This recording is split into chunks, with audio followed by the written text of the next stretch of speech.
Pernah nggak sih kamu punya ide bisnis yang rasanya, wah brilian banget, dan kamu yakin ide ini udah cukup buat menaklukkan dunia? Tapi gimana kalau saya bilang, semua yang kamu tahu tentang startup itu mungkin, perlu kita bongkar ulang. Hari ini kita bakal melakukan pembelajaran ulang startup. Kita akan membedah mitos-mitos yang sering banget kita dengar. Oke, kita mulai dari sebuah kebenaran yang mungkin kedengarannya agak nyelekit ya. Ide itu murah, yang mahal adalah pembelajaran. Ini adalah fondasi dari semua yang akan kita bahas. Jadi untuk sekarang ini, coba deh simpen dulu ide jenius kamu itu, yuk kita fokus ke proses belajarnya dulu. Anggap aja sesi ini adalah misi nol kita, semacam gerbang inisiasi gitu. Karena sebelum kita bisa membangun sesuatu yang hebat, kita harus lepasin dulu ilusi terbesar dalam dunia startup, yaitu ilusi bahwa kesuksesan itu cuma soal ide. Kita mulai dengan mendefinisikan ulang apa itu startup. Nah, jadi apa sih startup itu sebenarnya? Coba lupain dulu gagasan kalau startup itu cuma perusahaan kecil atau perusahaan baru. Coba deh bayangin startup itu kayak sebuah mesin. Tapi bukan mesin produksi, melainkan mesin belajar. Apa tuh bedanya? Yuk kita lihat. Ini nih definisi yang lebih pas.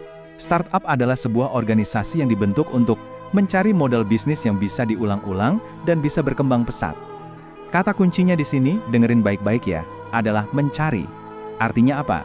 Artinya jawabannya itu belum ada. Jadi startup itu bukan soal menjalanin rencana yang udah matang, tapi soal berburu jawaban yang benar.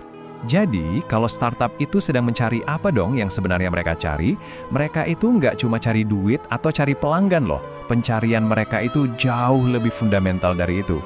Intinya, sebuah startup itu lagi berburu jawaban untuk 3 pertanyaan krusial ini. Pertama, masalah apa sih yang benar-benar nyata dan penting? Kedua, siapa sih orang yang punya masalah ini? Dan ketiga, solusi kayak apa yang benar-benar layak untuk kita perjuangkan. Nah, sampai ketiga hal ini kejawab, yang lainnya itu cuma tebakan, cuma asumsi. Jadi, ini poin paling pentingnya ya. Anggap startup itu sebagai mesin pembelajaran, bukan mesin produksi.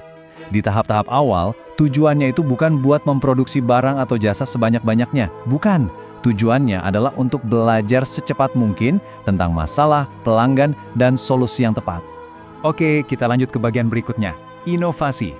Banyak yang mikir inovasi itu kayak sihir, muncul tiba-tiba dari kilatan jenius. Nah, sekarang kita akan hancurkan mitos itu.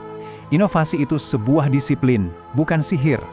Jadi, ada 2 cara mandang inovasi. Di satu sisi, ada mitos yang bilang inovasi itu soal kreativitas liar, out of the box, dan bakat bawaan lahir. Tapi realitasnya, inovasi itu adalah sebuah disiplin. Inovasi itu soal pengambilan keputusan yang cermat, langkah-langkah yang sistematis, dan yang paling penting, fokus untuk mengurangi resiko. Kutipan ini ngena banget sih. Inovasi itu bukan soal siapa yang paling kreatif, tapi siapa yang paling mau belajar dengan cara yang benar. Ini adalah pergeseran mindset yang luar biasa, dari mengandalkan bakat ke mengandalkan proses. Sekarang kita masuk ke bagian yang mungkin paling susah diterima, tapi juga paling penting. Eksperimen dan gagal cepat. Konsep ini sering banget disalahpahami, jadi mari kita bedah bareng-bareng.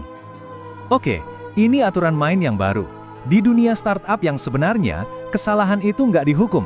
Kesalahan adalah data. Yap, kamu nggak salah dengar. Setiap kali asumsi kita terbukti salah, kita itu baru aja dapat informasi super berharga yang bikin kita selangkah lebih dekat sama kebenaran. Logikanya sebenarnya simple banget dan sangat ilmiah. Gini deh, perlakukan ide kamu itu bukan sebagai kebenaran mutlak, tapi sebagai hipotesis yang perlu diuji. Terus, produk awal kamu itu bukan versi final, tapi cuma alat buat ngetes hipotesis tadi.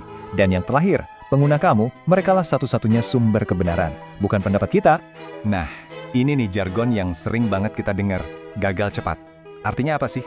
Apa kita disuruh jadi ceroboh dan sengaja gagal gitu aja? Tentu bukan itu maksudnya. Tujuan dari gagal cepat itu sangat strategis. Ini tentang gagal lebih awal, sebelum kamu menghabiskan terlalu banyak waktu dan uang. Gagal dengan biaya lebih kecil, dan yang paling penting, gagal dengan pembelajaran yang lebih besar. Ini soal efisiensi dalam belajar. Jadi, bahaya yang sebenarnya itu bukan kegagalannya. Bahaya yang sesungguhnya adalah ketika kita terlalu lama, terlalu keras kepala, berpegang pada asumsi yang salah. Terus-terusan menyiram sumber daya ke ide yang ujung-ujungnya nggak akan berhasil. Itu baru bahaya. Nah, setelah kita bongkar semua mitos ini, kita sekarang sampai di sebuah cara berpikir yang baru, jalur Lean. Ini bukan cuma sekedar teknik atau alat, tapi ini adalah sebuah filosofi baru dalam membangun sesuatu. Yuk kita rangkum pergeseran mindset ini. Mitos bilang ide adalah segalanya. Realitasnya, kemampuan untuk belajarlah yang segalanya. Mitos bilang kegagalan itu memalukan, realitasnya tidak belajar dari kegagalan, nah itu yang berbahaya. Dan yang terakhir, kewirausahaan itu bukan bakat, tapi sebuah keahlian yang bisa dipelajari. Anggap aja seluruh proses yang barusan kita lalui ini sebagai pembersihan kognitif. Kita lagi cuci otak lah istilahnya, tapi dalam artian yang baik ya. Kita bersihin pikiran kita dari ide-ide lama yang udah nggak relevan, supaya ada ruang buat pendekatan yang lebih efektif dan lebih nempel sama realitas. Terus, gimana cara kita tahu kalau kita udah di jalur yang benar? Ini nih tanda-tandanya. Kamu jadi lebih ragu sama ide-ide kamu sendiri. Kamu jadi lebih pengen bertanya daripada menjawab. Dan kamu jadi lebih pengen ngetes daripada cuma berdebat. Kalau kamu ngerasain ini, selamat, kamu udah mulai berpikir lean. Sebagai penutup, coba deh kita renungin ini. Keberanian terbesar dalam inovasi itu bukan punya ide cemerlang, bukan.